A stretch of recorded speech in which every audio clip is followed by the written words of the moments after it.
세 번째 얘기. 사립, 우수사립학교에서 정시전형에서 내신은 어떻게 되는가? 제가 2월 달에 진선여고 입시 설명회 한 4,000명 정도 오셨죠? 예, 거기에서 직접 들으신 분들이나 온라인에서 그 동영상을 보신 분들은 이미 기억하시겠지만 못 보신 분들도 있을 테니까 한번 반복해 보겠습니다. 자, 우리가 가장 가고 싶어하는 사립대는 어디죠? 연세대와 고려대죠. 자, 일반적으로 말이죠. 정시에서는 내신이 별로 사용이 되지 않는다. 이런 얘기를 많이 들었죠.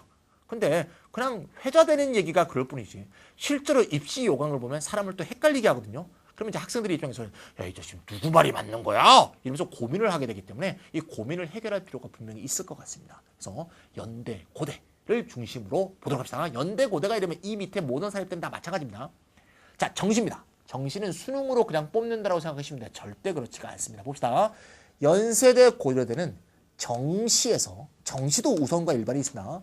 정시에서 우선 선발은 뭐냐? 이거는 수시 우선 선발하고 개념이 좀 다르죠. 예, 수시 우선 선발은 건 뭐예요? 예, 최저항 기준을 더 높게 해서 뽑아간다 이런 의미고요. 정시 우선 선발은 뭡니까?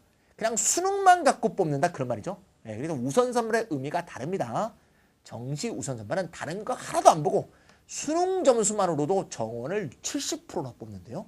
이게 이제 우선 선발이죠. 요걸 보면 아, 정시에서는 내신을 하나도 반영하지 않는구나. 그렇게 회자되는 말이 맞군. 이렇게 생각하기 쉬운데 그럼 나머지 30%는 어떻게 되느냐. 수능 50, 학생부 50이니까 수능이 반, 학생부가 반 이렇게 반영된다고 착각하기 쉽거든요. 또는 헷갈리기 쉽거든요. 이런 걸 뭐라고 얘기하냐면 명목 반영률 50%라고 말하죠. 명목 반영률에 비해서 실질 반영률은 매우 낮다. 이런 말도 많이 들으셨죠? 실질 반영률이 실제 얼마나 낮은지 이걸 체감해야 느낌이 확실히 오거든요. 제가 그 말씀을 드리려고 해요. 요거는 얘기할 필요가 없죠. 내신이 반영이 안 되는 거니까 30% 뽑는 일반 전형에서 과연 50%를 명목 반영한다는 학생부가 실제로 어떻게 반영되는가. 연세대 고려대는 정시 점수 총점이 전부 1000점입니다. 1000점. 1000점 중에서 당연히 학생부가 500점, 수능이 500점이 들어가게 되어 있습니다. 나름대로 이제 환산하는 방법이 있죠. 연세대는 말이죠. 학생부 500점 중에서 기본 점수를 그냥 400점을 줍니다. 그러니까 아무나 그냥 400점을 그냥 따는 거죠. 그럼 100점 갖고 학생부 점수를 반영하게 되니까 일단 기본 점수 400점 했을 때 400점은 이미 다 충족이 된 거죠. 그럼 100점을 그러면 어떻게 전형하느냐. 그냥 단순화시켜서 말할 때 3년 동안의 석차 등급의 평균이 1등급인 학생한테 100점을 줍니다. 남은 100점. 석차 등급이 전부 평균 2등급은 99.75, 3등급은 99.5, 4등급은 99.25, 5등급은 99점을 줍니다.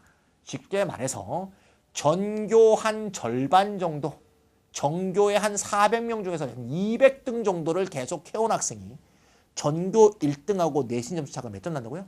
1점밖에 나지 않습니다. 총 몇 점 중에서? 총 1000점 중에서. 총 1000점 중에서 1점밖에 안 내고 수능 500점이 반영된다고 보면 원점수 합계가 한 500점에 수렴한다고 볼 수가 있죠.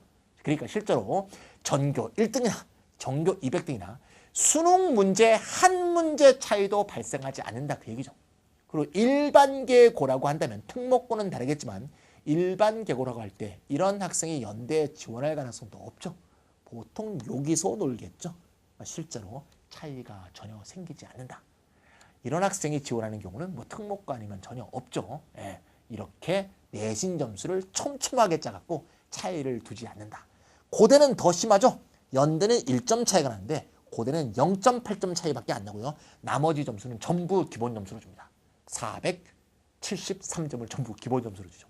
이런 식으로 내신을 50% 반영한다고 해놓고는 실제로 차이를 거의 두지 않음으로 해서 내신을 거의 보지 않는 그런 정책을 취하고 있는 거죠. 이런 정책이 취하고 있는 의도는 성적이 잘 나오는 동네나 성적이 잘 나오는 학교, 까놓고 말해서 강남권이라든가 또는 뭐 특목고라든가 이런 학생들의 내신의 불리함을 전혀 반영되지 않게 함으로써 그런 지역의 학생들을 많이 뽑겠다 하는 의도를 반영했다 이렇게 볼 수가 있죠. 실제로 연세대 학교 제가 다니는 제 제자들한테 물어보니까 연세대 학생에서 50%에서 70%가량 학생이 특목고하고 강남고대 학생들로 채워져 있다. 이렇게 저한테 와서 실제 보고를 하더라고요. 네, 실제 자료로도 나와 있고요. 자, 그런 상황이라고 볼 수가 있겠습니다. 자, 그래서 사립대의 경우에서는 정시 전형에서 내신은 아무 의미가 없다. 합격자 사례 한번 볼까요? 연세대 유명한 공대인 기계공학과 합격한 학생인데요. 전교과 내신 석자가 4.78등입니다. 이과에서 중간 정도 했다는 거죠. 물론 이과 중간이면 과에 따라서는 학교에 따라서는 굉장히 잘하는 것일 수가 있죠. 네, 내신이 어차피 5등급밖에 안 되는데도 불구하고 실제로 연세대 기계공학과에 산뜻하게 합격했다. 서울대 기계항공공학부는 불합격했는데 이거 T대생입니다. 우리 T대 학생인데요. 이렇게 한 학생이 있다. 그래서 서울대는 물론 이 학생이 꼭 내신만 갖고 불합격한 건 아니겠지만 실제로 내신 점수가 크게 작용하는 서울대하고 차이가 있다. 이런 얘기가 되겠습니다. 그래서 사립 학교의 경우에는 내신 점수가 정시에서는 전혀 의미가 없다. 이렇게 보시면 되겠고요. 이거는 이제